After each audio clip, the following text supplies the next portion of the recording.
I'm Mel Stewart, and this is the SwimSwam Podcast. Joining me today in the CEO Swim Series is a friend.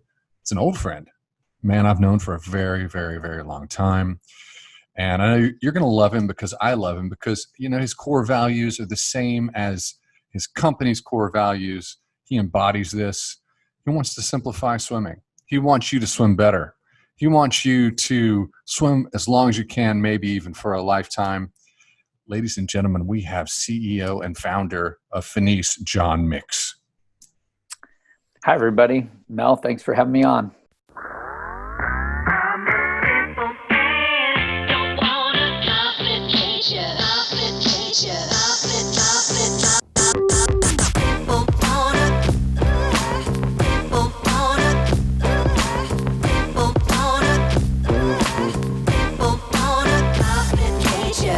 Are you a founder or a co-founder?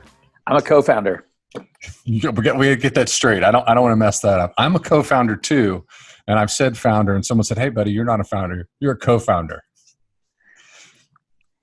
So my other co-founder would be Pablo Morales. So Pablo and I grew up in the same neighborhood. We were teammates, and after the '92 Olympic Games, he came back, and I started asking him questions about his success and about did he use a monofin, and he wasn't aware of the monofin at that time, and that was the moment that we said, you know what? Well, actually, take a step back. We brought one out to the pool. Says, Pablo, try this thing, and he popped up after that first use and said, oh my God, this is really fun, and wow, you go so fast. So something was happening there, right? I immediately knew there was something going on. But I think that the biggest takeaway Pablo got from that monofin, not only fun and fast, was when he kicked on his side, he said, wow, that's that feeling that I have that I've always had a hard time to explain. How do we teach people to get power in both sides of the kick?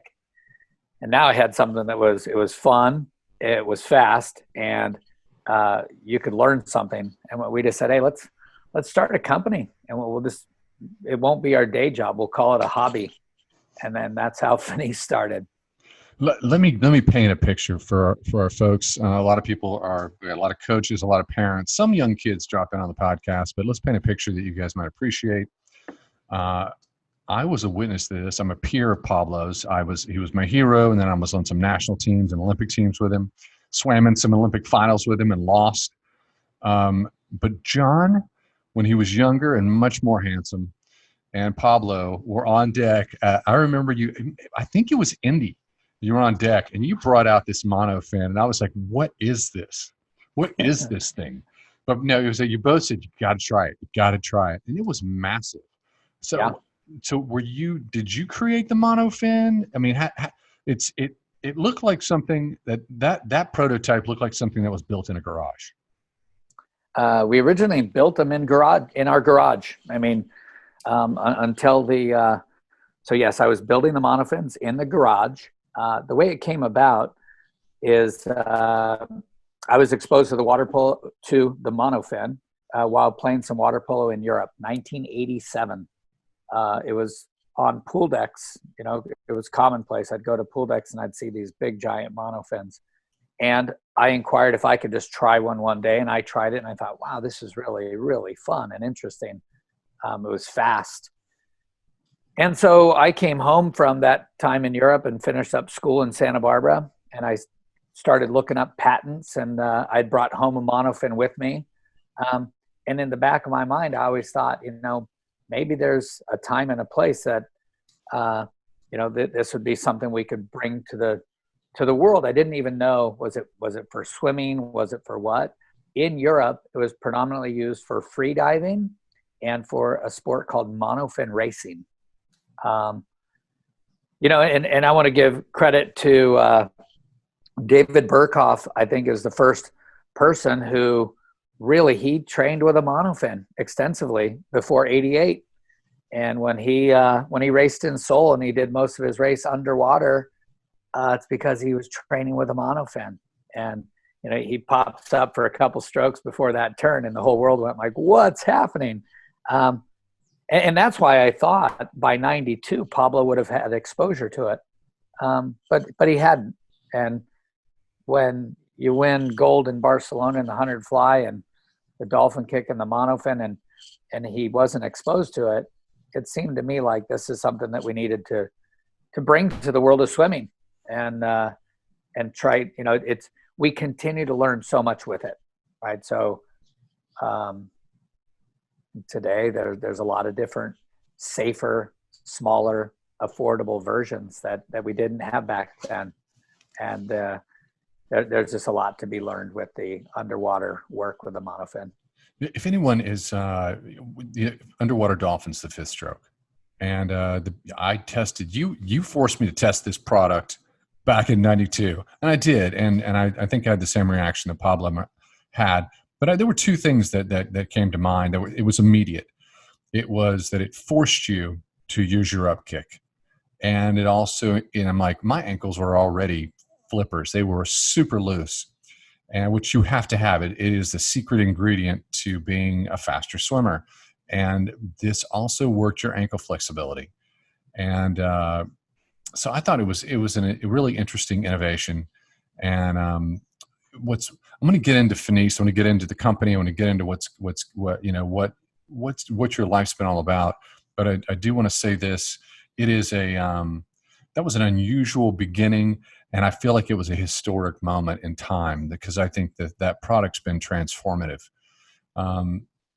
There's a lot of folks out there that are listening, and I think everybody has shared knowledge. It's like you have shared knowledge, Pablo. We all have shared knowledge, and you think to yourself, I'd like to start a swimming company.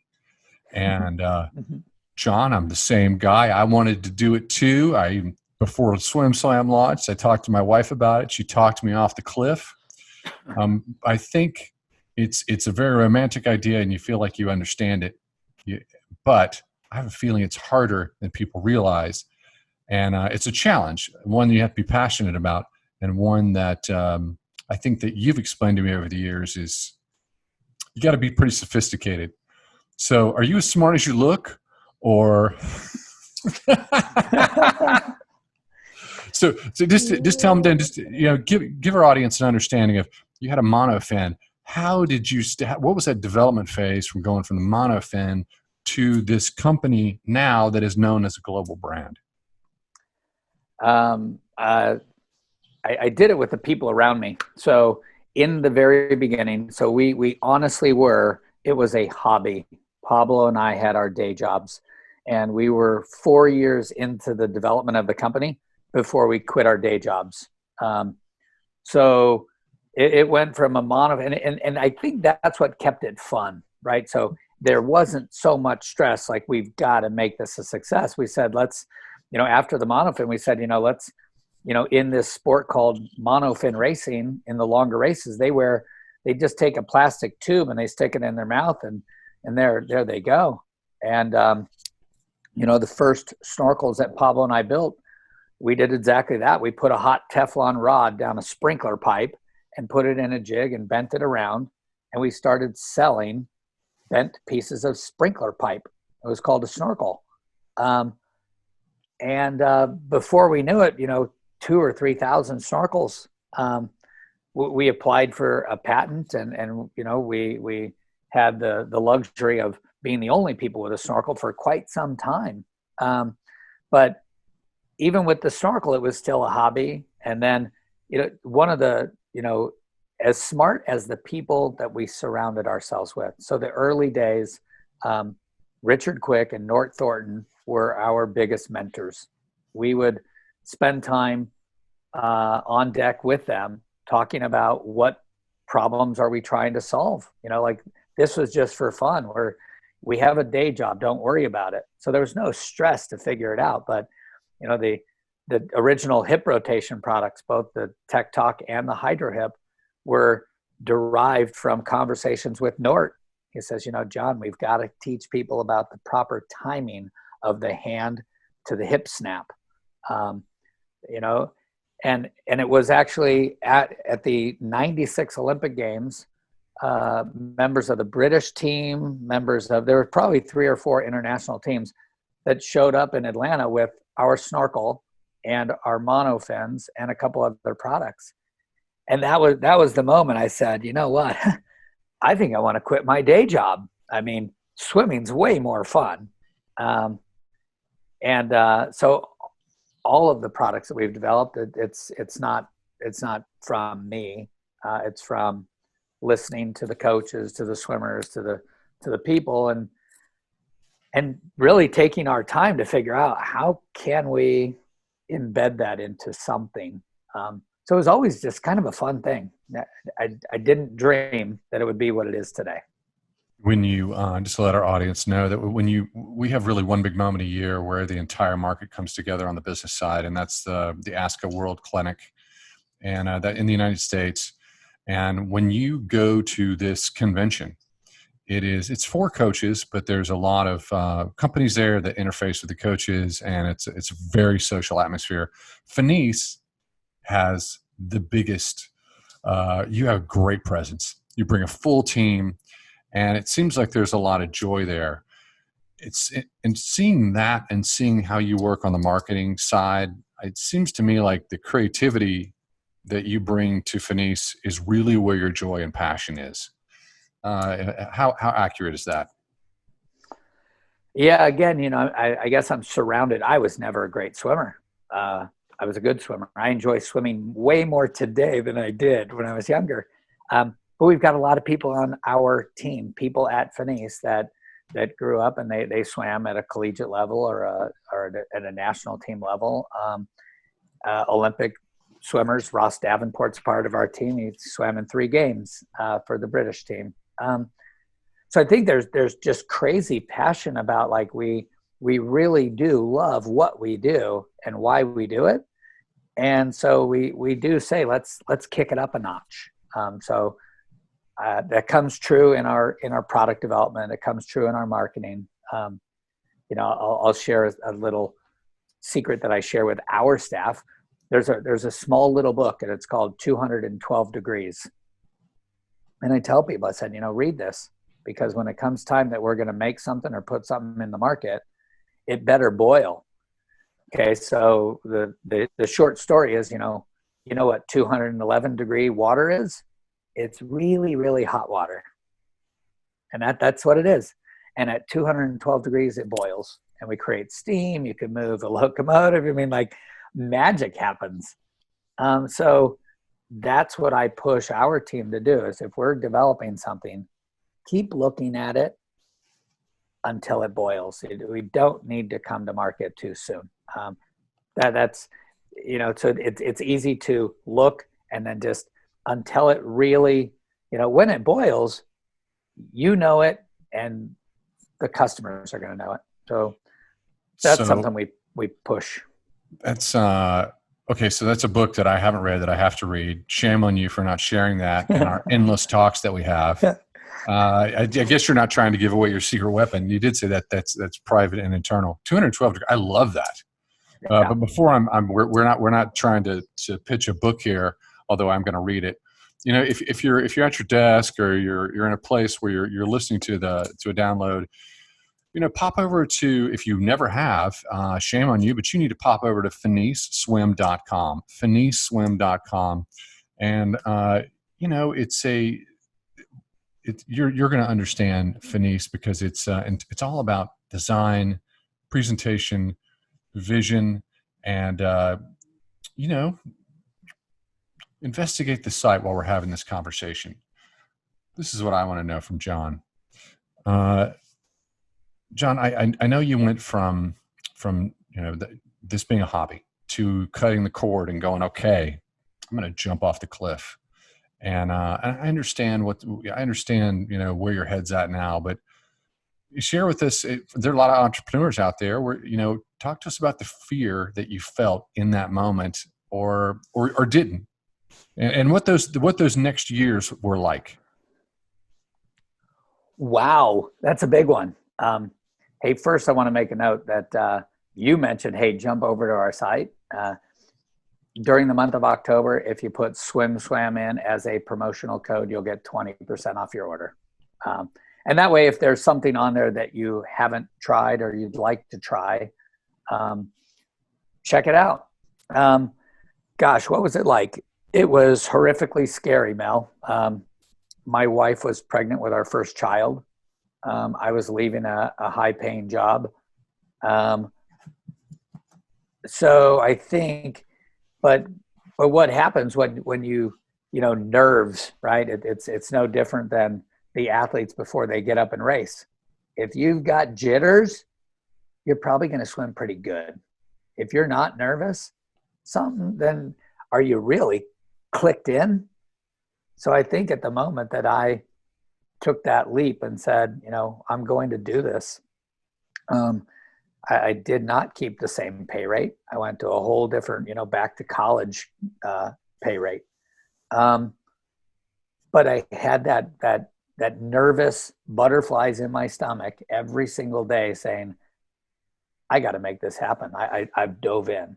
But I didn't dive in prematurely. And that's what the best CEO entrepreneur advice I can give everyone.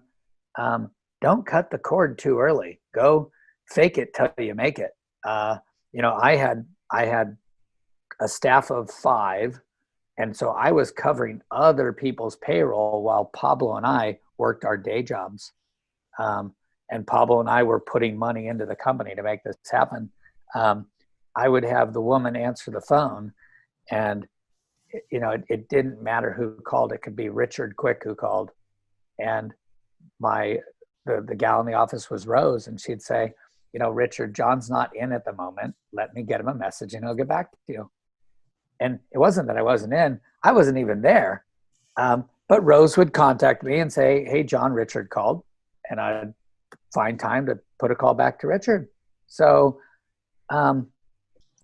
we had enough sustainability. We saw what was happening with 4 or 5 products that Pablo and I were able to carve it out. And I said, I'm making the leap. And the truth is, Pablo made the leap 1 year later. Pablo goes, it looks like fun. I want to do it. And Pablo joined full forces with me for a couple of years. And then Pablo had the realization. He says, "Hey, John, it is really fun, but I love coaching." And, he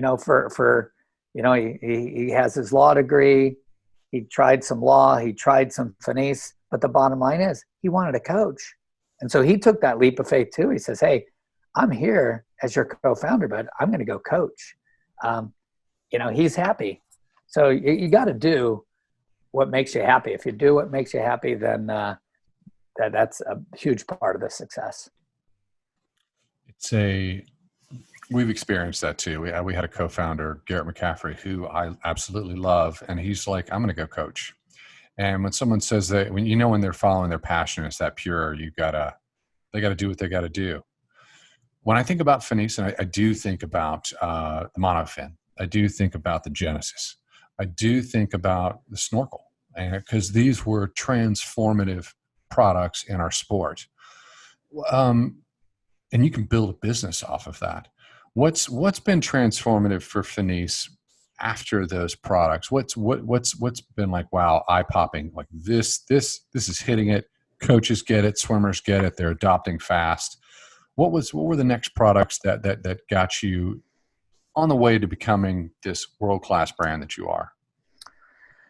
I'll try and hit on a couple of them. When we think about products, what we're really doing is we're trying to solve problems too.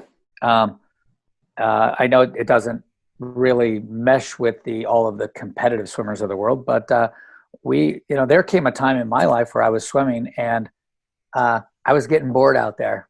And I thought, what is it? And so I'm swimming and the mind is racing different places. And so I was losing the enjoyment of my swim. And my brother said, why don't we develop a way to provide music while you're swimming? So we actually filed and tried to acquire patents for bone conduction. We ended up doing a licensing agreement for bone conduction. The way bone conduction works is and we developed what's called the Swim P3. And today there's a couple other versions as to how we deliver music when you're swimming. But it provides an amazing escape. So Dave Salo used to let his guys use it. But for the everyday person that goes out for a swim, like when you can take your own music into the pool it's just, it helps you escape from all your other thoughts. So I'd say the bone conduction music, it was a big transformer. The tempo trainer is one that's very relative to, I think most swimmers have had experiences with it, but again, the simplicity of it. It's a small little metronome device that allows you to, if you can find your right distance per stroke and your stroke rate, then you have an idea as to how to prepare for the ideal swim. It's without it, you know, we draw some conclusions, but is it consistent? So it's a simple device that you can vary your stroke rate, and you can now manipulate either your distance per stroke or your stroke rate and plan for your ideal race. So it looks a little bit technical, but is actually quite simple. And if you think about the math, right? Actually, swimming is math. It's those two things that equal your time. So that was a really great one. We were the first ones to come out with a strapless paddle, and we've done a few of them now. And I think that's brilliant. That's kind of a genesis of people who love swimming who said, what's the problem? And I said, you know, like these hand paddles with all these straps, I mean, what's the purpose? And when you build a paddle without the straps, it only means that you have to technically swim a little bit more correct. There's nothing wrong with that. That's kind of another mantra around the office. You know, it says, if we could just teach people to swim better, the chances of them swimming for a lifetime is far more likely. So let's make beautiful products that they love, that they learn to swim better with, and we can work with these customers their whole life. So those are three kind of easy ones that in the early days. The truth is it was in 2016 when Anthony won the 50 free in Rio. And, you know, we made great suits, but here's the truth. He didn't wear our suit in the finals at the 50 free because, you know, he wore our suit leading up to it. He wore a suit in a bunch of other races. We made a really good suit. It wasn't a great suit. And I want to go on the record. It's not the suit that makes you your best. The suit allows you to be your best. So let's not, you know, pretend that the suit is the catch-all. But Anthony came away from Rio and said, we still need to fine-tune our suit. During that year, we got Anthony Irvin and Carolyn Joyce to go over to Asia, and they spent a couple weeks there every day testing the fit and the function and the fabric. And after 2 weeks, they came back and said, you know what? Yeah, we put in all the hard work. So it was the first time we addressed the swimsuit with all the attention that we had otherwise given to all the training products. So that felt really good. And where it ultimately landed was, you know, Arrival 1 and then Arrival 2. And after they did the work, we kind of took Olivia Smoliga and James Guy through a very similar routine in the UK and in Georgia, and just tested and refined and tested and refined and said, we're not doing it until we think we've got it. And today I think we have about 25 or more athletes in the ISL that they've chosen our suit. They go, yeah, it's really comfortable. It has great compression, has good stretch. So I found, you know, that's a feel good moment, and you don't have it until you're faced with, you still didn't do it right. So we jumped down that. It's kind of the mindset of a swimmer, right? It's you can't lie. There's no lying in swimming. It either works or it doesn't. And when it doesn't work, you're aware. But let's stop one second right here. You launched in 1993, but by 2016, you have one of the most iconic swim stars representing your brand at the Olympic Games. Anthony, I'm talking to Anthony tomorrow, by the way, where he's coming on the podcast. I know you got excited when you were on deck in 96 and you're like, wow, these Olympians are using our products. However, now you're on deck, the Olympic Games 16, and Anthony Irvin is your brand ambassador. What's the difference in the feeling? Well, shucks, I wish there was an Olympics in 2020. And I think in 2021, uh, permitting, we're going to see more representation on deck. Um, there's certainly a lot of pride, but again, we're proud of the athletes. What we've done is we provide tools so that they can refine whatever it is that they need to refine, refine perfection, you might say. But our tools are used at all levels of swimming, from the very elementary levels of swimming to the super elite to the super old people.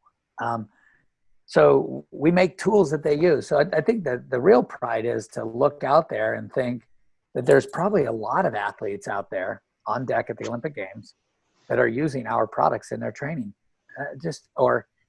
That feels great. And when there's an athlete representing us on deck, like I said, I like to think it's the athlete's decision. I didn't seek after Anthony. I knew Anthony. Anthony said, "Hey, I'm gonna do it again. I like your stuff. Do you want to have a partnership?" It's as simple as that. I mean, that felt good.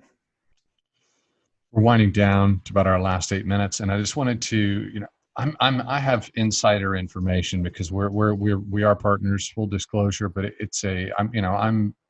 I'm locked in this creative journey with you, and you're always doing things that bolster your brand on a global basis. And tell me a little bit about Jolene and your partnership with Jolene. It's a big brand, and and I thought it was interesting. I'm like, John stepped in there and made a partnership. What is that about? Let's see, a year and a half ago, through some exploration, we realized that we both made suits out of the same fabric from the same factory in Italy. And we called our fabric one thing, and they called their fabric another thing, but you call it your own name. Theirs is Forever Ever, ours is Aquatough, but it's the same fabric. And you do that just to kind of put up a barrier of, hey, what fabric is it? When we realized that, they are always going to be true. They're going to be a women's only brand. And they said, but, we are seeing a lot of Jolene worn on the decks. Would you like to partner together so that if a team, in fact, wanted to wear, the women will wear Jolene, the men can wear Fenice, the girls that are size, under size 26 could also wear Fenice. Why don't we come up with the same 6 core colors that teams would want, and let's work together? In our team contracts, they've always been non-exclusive. I don't think it does anyone any value. So if you were a team that says, hey, we want a contract with Fenice, I give you all the value we can, but I do not preclude you from telling everyone they have to wear our stuff. If they want to train with a fin from Speedo or a paddle from Tier or wear an arena suit, let people use what they need to be the best version of them they can. And I will go above and beyond to give you everything I can from Fenice, but it doesn't mean you have to use our stuff. And I think that, and the Jolene mentality of, hey, we're always going to be a women's brand. They're really, it's fun and it's functional. There was something about this that very cohesive that we said, we should work together because we don't see each other as competition. And the thought that says, hey, well, now there's going to be some teams that the girls used to wear your suit and they'll be wearing Jolene. Big deal. Let the girls wear what they want. At the end, happy swimmers are fast swimmers. And, I wish we could all work together. I wish everyone thought non-exclusive was the way to go.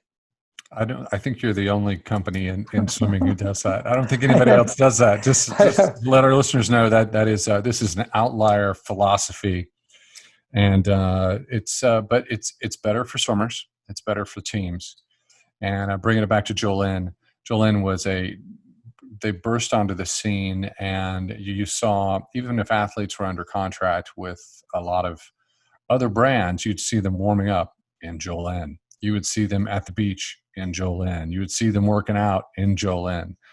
And the marriage makes, the partnership makes a lot of sense because, your distribution is fantastic. You've built a great company over the years. You've been working really hard. Every time I talk to you, you're heading off to some far-flung place around the world. It's I'm not going to say I can see the age in your face, but it looks like you've lived 40 years inside of 23.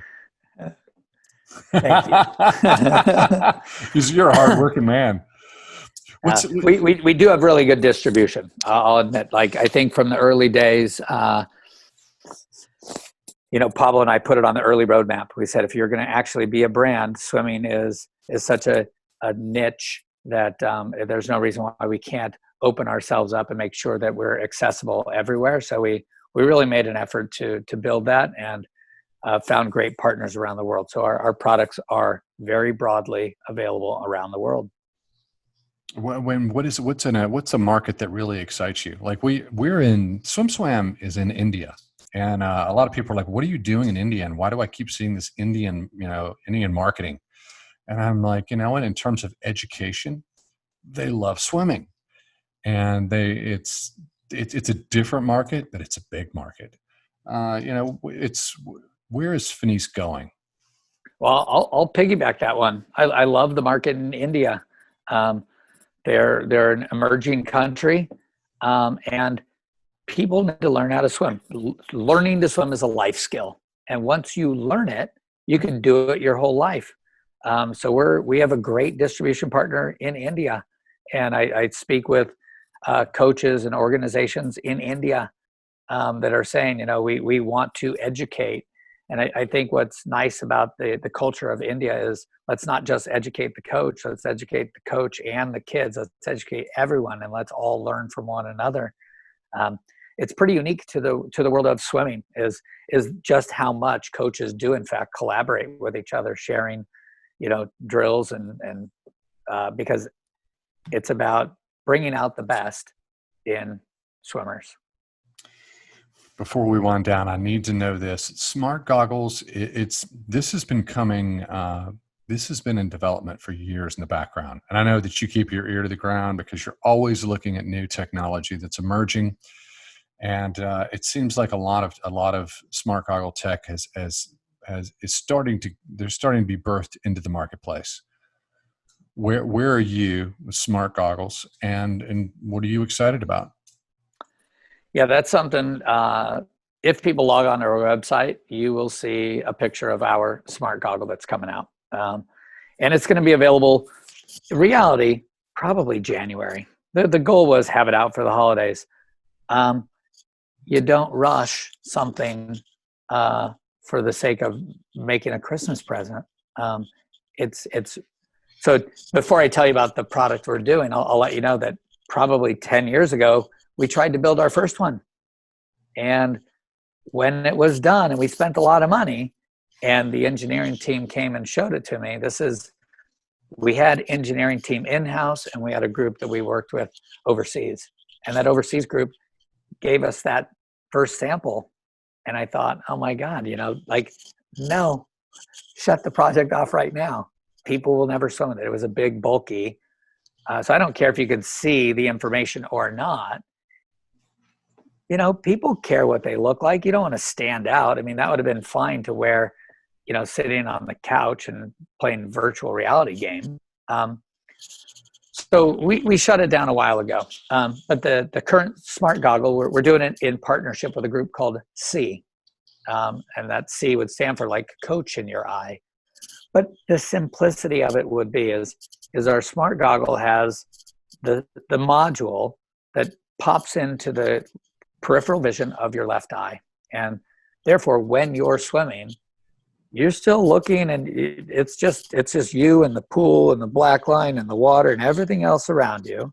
But at any moment that you choose to look in your peripheral vision, you can have a wealth of information. Personally, I like to see my splits, my lap count, and my running time. So, I come into my wall, I come off my wall, I see that constant split. Great.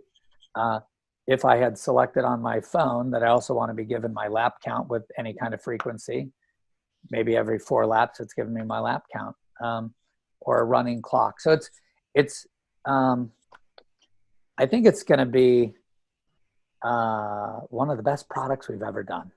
I don't think, I know it will, because the time that we've taken to make sure for every little detail, it's so good.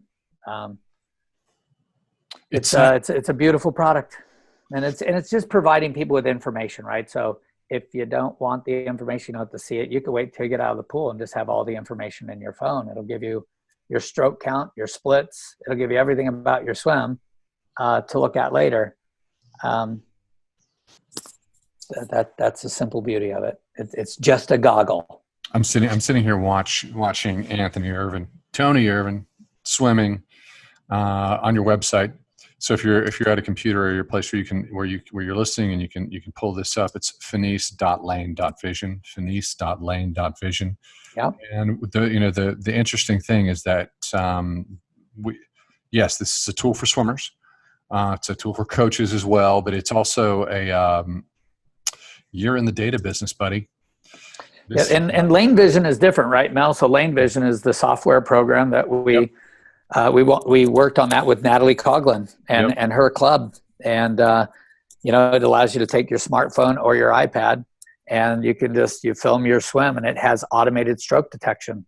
So because it catches every stroke automatically in the frame of while you're taping, when you're done, you simply hit process, and you get all the data that normally only a swim coach has. You get your turn time, you get your splits, you get your stroke count, you get your underwater breakout distance, you get your underwater velocity, and it's all done automatically. So it's I'll tell you what, it's a $3 app. I think it's a good tool if you did nothing more than filmed yourself in a test swim once a month and went back and looked at the different test swims to see how you've improved. But we haven't been pushing it to market per se, because we were launching right at the start of the COVID crisis. And, we have to be sensitive to how much pool time some people are getting or are not getting. So we're going to, it does use machine learning. So everyone that does use the app, the data does filter through, and we continue to be able to refine and improve it. And when the world really gets back to resume swimming, the more people are using it, the more dynamic it'll get. I think it's the best tool today. If I were to ask a coach to provide me with, a review of my swim, you can perform a full review on this app. You can annotate on it. You can talk on it. But what it does is it gives you subjective data from subjective opinion from the coach over the top of the objective, because all the data's in there, right? So when the coach says, hey, look, you're dropping your knees, you're slowing down, look at your velocity graph underneath, you almost hit 0. The proof is actually there. So Lane Vision's a really cool program. Bad timing for product release. But if you told me back in 1992 that the person I was talking to, off in the distant future, would be sitting here doing this now, and you'd be talking about machine learning, which is artificial intelligence, I would have said, "Whoa, that is truly the future," and you're a little bit crazy. John, I love you, buddy. I appreciate the conversation. Fenice, the ecosystem of Fenice is so massive. You're going to have to come back on, and we're going to have to talk about it more. And I'm sure people are going to have questions, and they're going to say, hey, Mel, you screwed this up. You should have asked this. And I'm going to say, yes, that's correct. And I'm going to want to get those questions answered. Will you come back on? I'd love it. All right. Thanks, buddy. Thank you so much.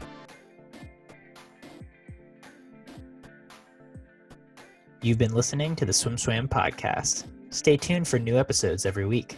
You can take SwimSwam Podcast on the go by subscribing on your favorite podcast platform. Look for links in the description below, and be sure to subscribe to our YouTube channel for more videos as well.